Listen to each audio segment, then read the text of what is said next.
I have a book called How to Change the Way You Look at Things in Plain English. And this is going to be a little sample of what I cover in the book. It's about reframing or just seeing things in a different way. And it can often happen in an instant, and it causes an immediate change in how you look at something and how you feel about something and what you do about something. A good reframe can give you tenacity and determination where you didn't have it before. You know about this already. Everybody does. Has had a moment when they've gained a different perspective on something, and it immediately changes how you look at it. So this is a reminder of what you already know. Your mind has a tendency to drift toward negativity and to view things, especially surprising or negative things, in a negative way.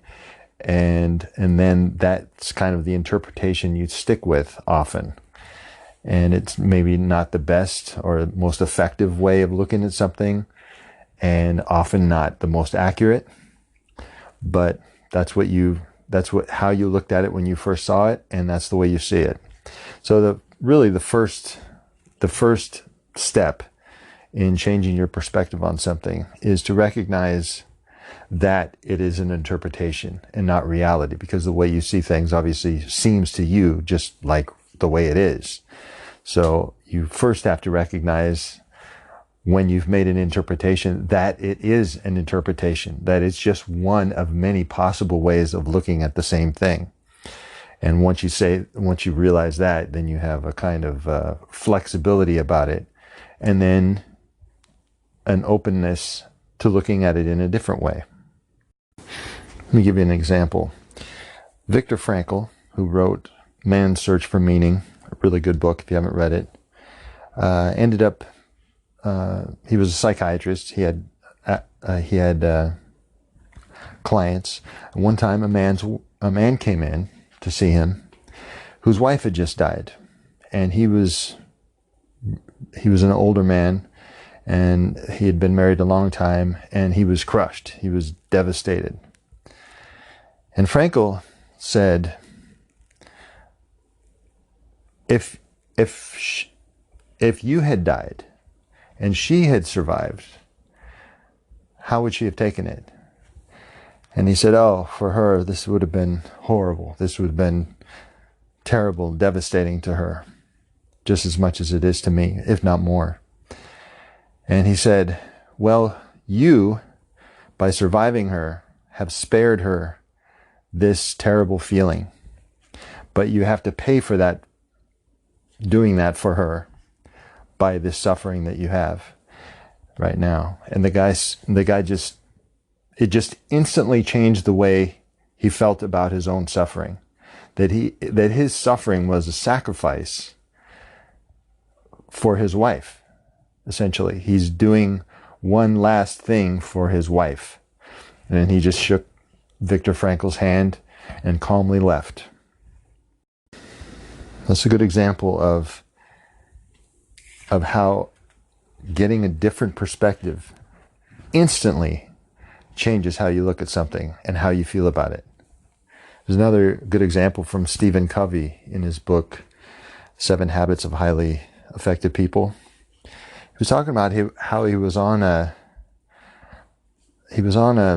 subway, and this guy came on with several kids and sat down next to Stephen Covey, and the kids were just crazy. They were just running around, screaming, making all kinds of noise, being disruptive.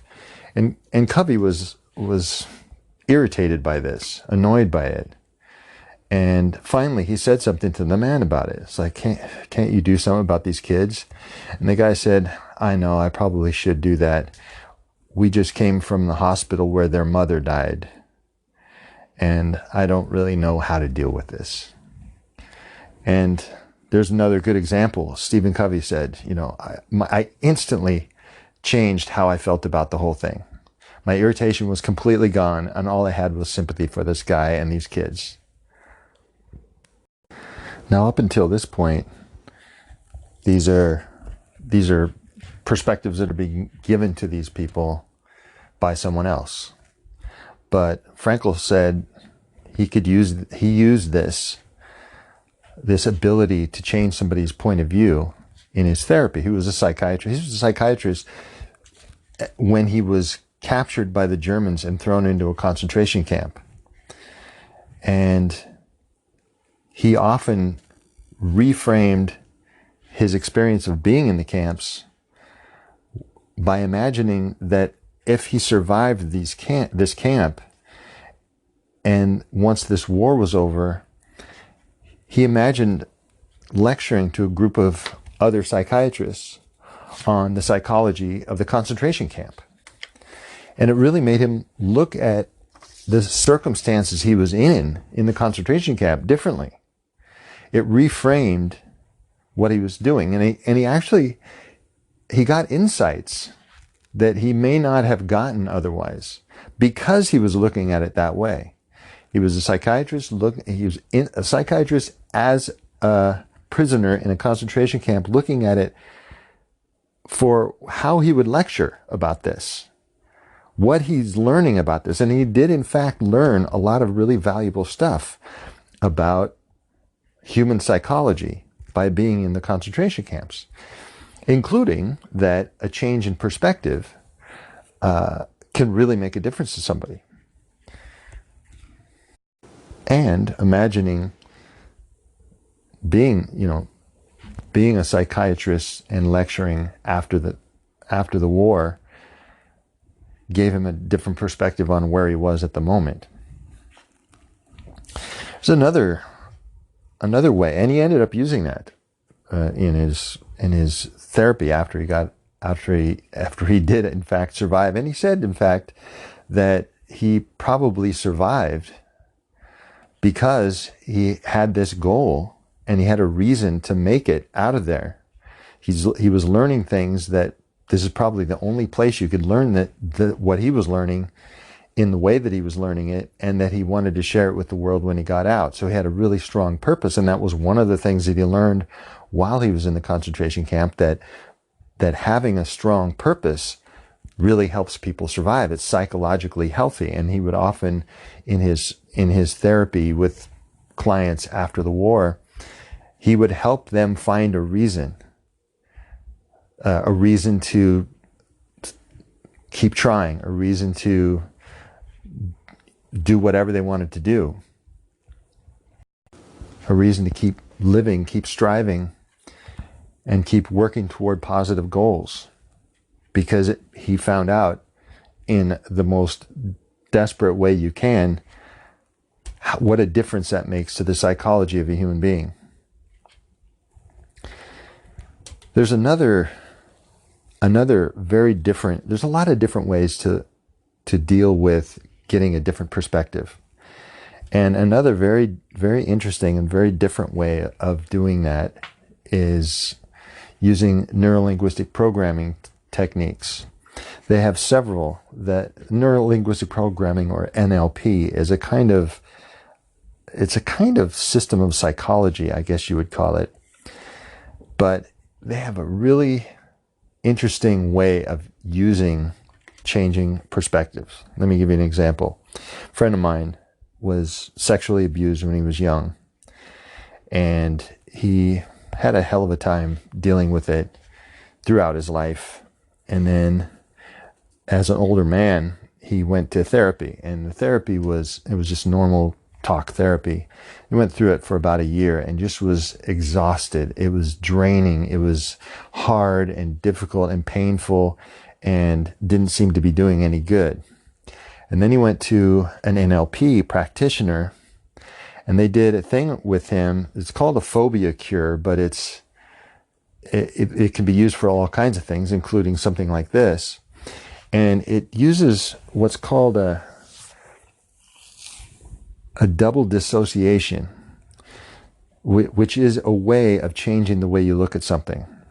A really interesting and direct way of changing it. So here's the process. They have a lot of different processes that use dissociation, but this process goes like this.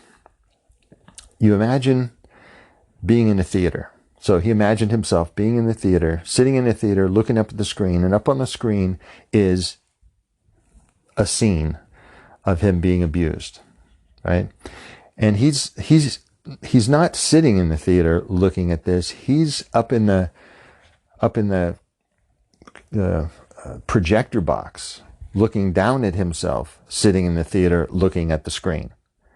Right? So that's a double dissociation. He's outside of his body, right? He's twice outside what's going on the screen. And then the technique goes like this. While he's sitting up in the projector booth, looking down at himself, looking at the screen, on the screen, the scene plays itself through once to the end. And then the scene starts going backwards all the way to the beginning. And then the person that's walking him through this process says, okay, open your eyes, and talks to him for a second. And then they go back and do it again. They say, okay, imagine you're in the projector booth, you're looking down at yourself, looking at the screen, and you see the whole scene go from the end to the beginning. Okay, now open your eyes, talk to it for a few minutes and do that. They did it, I think he said only 2 or 3 times. Maybe more. And it completely changed the way he felt about the whole event. It was really interesting what happened to him. It's like the event was just done for him as far as he was concerned. And so that's one way. That's another very different way of changing a perspective on something. This can be used in a whole bunch of different ways. The other day, I was working with a woman who was kind of cold, and I'm not used to that. I mean, I worked with her for, I don't know, a couple weeks, and still hadn't warmed up to me, which was unusual. Usually people warm up to me. I'm a fairly likable person, and so I started thinking about this, and I thought, I'm gonna change my perspective on this. I'm going to change the way I look at this. And I started thinking about what could have made her that way, because she wasn't just like that with me. And I just started thinking about things like maybe someone was mean to her. Somebody she really cared about was really mean to her for a long time while she was growing up or something. Or maybe she's on antidepressants. So maybe because I've heard people say that it kind of deadens your feelings about everything, including, I imagine, being warm to an acquaintance. Maybe the person maybe there was somebody that was mean to her that looked like me, or something like that. Anyway, I wasn't like I wasn't trying to figure out what actually happened. I was just imagining possibilities. And this technique comes from is actually a quote by Henry Wadsworth Longfellow. He said, "If we could read the secret history of our enemies, we should find in each man's life sorrow and suffering enough to disarm all hostility." I've always really loved that quote, because we don't really know what is going on with other people. Sometimes even people that we're close to. We don't know all the things that have happened to them. And sometimes things really affect people, obviously, and can affect them for a long time. I remember reading the book Team of Rivals, which is it's a book about Abraham Lincoln. And his team of rivals is the people that he had on his staff when he was president. And they were rivals, and he put them on his team. And one of them was Edwin Stanton, I think he was the Secretary of Defense during the war. But long before that, when Lincoln was a nobody, he was working on this case, and it was a really important case to Lincoln. But he was not a very well-known or very successful lawyer. And Edwin Stanton was a very successful lawyer and was also on this case. And they brought Lincoln in only because they knew that the judge really liked Lincoln. So they were staying at the same hotel, Edwin Stanton and Abraham Lincoln. And Edwin Stanton shunned him, insulted him, was really not nice to him. Now, I'm a big fan of Abraham Lincoln, and so, I'm thinking to myself, I really don't like this Edwin Stanton dude. I don't like how rude he is to Lincoln. But then the book goes into detail about Edwin Stanton's life, and that he used to be a very cheerful man, used to be a really nice guy. And then his wife died of some, they had a lot of fevers back then in the mid 1800s. She died of like scarlet fever or something. And then his daughter, his beloved, sweet little 9-year-old daughter or something, died of some other fever. And he was totally devastated by this. Of course, you can imagine. He was so distraught and so sad and, almost out of his mind with grief. And then his dear brother got another kind of fever and got delirious and slashed his own throat. And Edwin Stanton had to come and clean it up. And then he had to take responsibility for the, financial care of his brother's wife and kids. And they said, at that point, people that knew him said that his brother's death was kind of like the last straw, and he never smiled again the whole rest of his life. Now, with that new piece of information, I didn't hold it against him at all that he was sort of rude to Lincoln. And this is not just to excuse people's bad behavior. It's something to do for you. If you want to change the way you look at something, look at some rudeness by somebody else or something offensive by somebody else. And I'm not saying, be a pushover and, let people do bad things to you. But if it's not going to make any difference to you, and it's only just you being upset by somebody cutting you off on the freeway or being, not being kind of cold to you that you work with, or just that kind of stuff that doesn't really have any consequences other than on your own emotions and your own stress level and your own upset, then you can change the way you look at them easily by imagining, like I did with this lady, just imagining what might have made somebody like that. Now, you don't know, and they're probably not going to tell you. And even if you ask them, they might not tell you. And you may be totally wrong, but it does change the way you feel about their behavior. It does. It changed. I feel different about this woman. I did feel somewhat hurt and, I guess, defensive because she just didn't warm up to me. And after I thought about it for a while, and I thought of all these different ways that she could have ended up being that way, that had nothing to do with me, which is probably really likely, I felt differently about her. And I was able to still be myself around her. And you can do this. You can do this with all kinds of things. And it's really a positive, emotionally healthy thing to do. Here's another way that changing your perspective can be practical. This is a quote by M. Scott Peck, also a psychiatrist.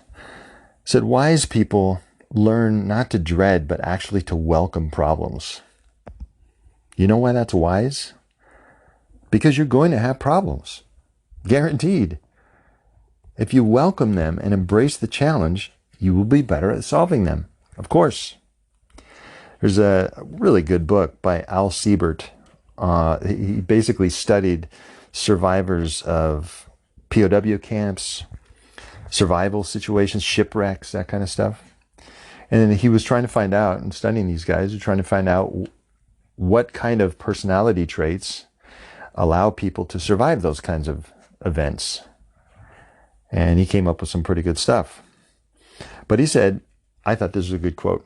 He said, one way guaranteed to increase your distressing experiences is to not want to be where you are.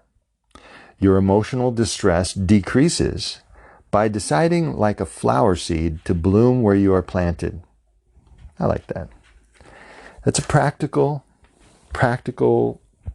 useful thing to do, is to embrace problems, to accept them, and you can do it just by an act of will. And as soon as you do, it reframes the situation. One of the founders of NLP, his name is Richard Bandler, is really good at reframing. And he said that he was teaching in class once, and there was a student in the class who was complaining that their house was bugged. That the FBI or CIA or somebody was bugging their house. And Bandler responded, what a chance to talk to these people. And then he suggested other things, just off the cuff. He was saying, well, why don't you play them? This was a class on Ericksonian hypnosis, learning how to do therapeutic hypnosis. He said, why don't you play Erickson tapes? So they had tapes of Erickson doing hypnotic trances. Why don't you play some of those tapes to the people listening? Or why don't you practice your deep trance inductions at home? In other words, his perspective was not what's wrong with this. This is a problem.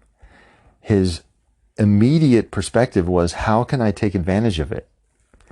Basically, it's a way of embracing a problem. There are a lot of different ways to gain a new perspective on something, and a lot of times it can make a huge difference, and it can make it really quickly and with almost no effort on your part. If you want to know more, obviously I want you to check out my book, How to Change the Way You Look at Things in Plain English. And also check out the book by Al Siebert. It's called The Survival Personality. Very interesting. Okay, this is Adam Lee Kahn on the Atom Bomb.